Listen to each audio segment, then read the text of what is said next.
To yau fa ga mai anguwan nan ya zo. Dungurungun. Magana yau ta kare. Shi ke aiko ni da sako na kawo miki wannan yan abubuwan. To yau gashi idda ki ta cika rumus. Cibus daidai. Shi sa na kawo miki shi yau ki ganshi ya ganki. Saboda haka idan kika auri mai anguwa baki da wani abinci da wuce kaza sai na mun rago. Mutum ne duk garin nan ba wanda ya kashi iya neman rike gidansa. Ki ba shi kulawa. Ki tarere shi. Ki tallafe shi. Yawwa. Amma abin da ya ban mamaki ya akai ka san wai jiya na idar da idda haba aliya. Shi wai in yazo i kaya miki ba ya gaya miki abin da nake ciki ne. Ai ko mai dauka albashi ba zai gwada min da safi akan idda ki ba. Tunda auren ki ya mutu na ajiye wata kwalba da ta tare tsakoyi kullun sai da kidi sai jefa a ciki. Kullun sai da kidi sai jefa a ciki sai da wata 3 da kwana 10 nan ko? Cip! Da ka kashe da auren te. Ban gane da kashe auren ba. Kai ka rafa auren. To in shari'a ta zo ba bayan take za a yi ta ba. Ali da koyi labe kujera. Ban ga kuma kujera. Ma hukunci ne kai. Ma hukunci ta tafe ka. Za ka zo ka fara sata aiki a gaba na? Ka ta kane kana. Ba na so.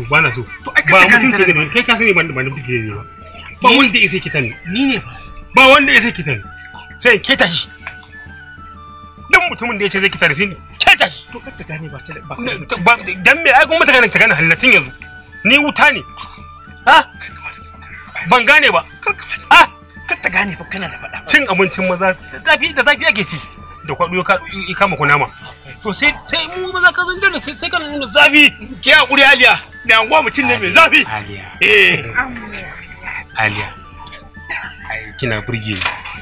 Kuma Aliya ni ba wasa ne ka ni gidan ku. Haka ne. Ko ba gaskiya ba. Sosai kuwa. Yanzu da kin shiga gida ke gaya mu cewa zan aiko manyana a zauna a yi magana aure za a yi a ɗauke ki aka gidana shikenan. Magana ta ƙare. haka ne an zo wurin daman ka san kowace mace da irin kalar namijin da ta ga yayi mata za ta aure. Madalla. Da haka daman tun asali ni kai mu mai unguwa. Madalla. Haka ina farin ciki da wannan abu. Madalla. Ina jin daɗi. Madalla. Da haka Allah ubangiji ya taimake mu. To madalla na gode Allah. Yanzu abin da Allah ya cikin Ahmad.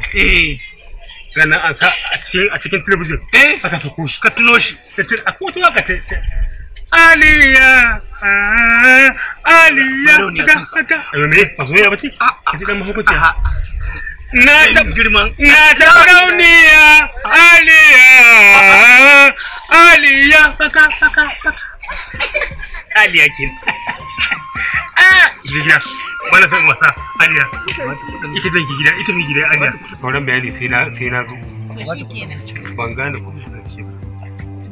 Abin da nake aiko mata wa nake Allah cikin Ahmadu Allah cikin yanzu ka san yanzu zaka je Aliya Allah bai kofar gidan sarkan gari ban gani kofar gidan sarkan ba gidan bane to amma ba ka bari ba na ta daniya dan girma Allah ka rabu mu Allah ku Allah bare ko girma ku bari na ta daniya haka kara za ka yi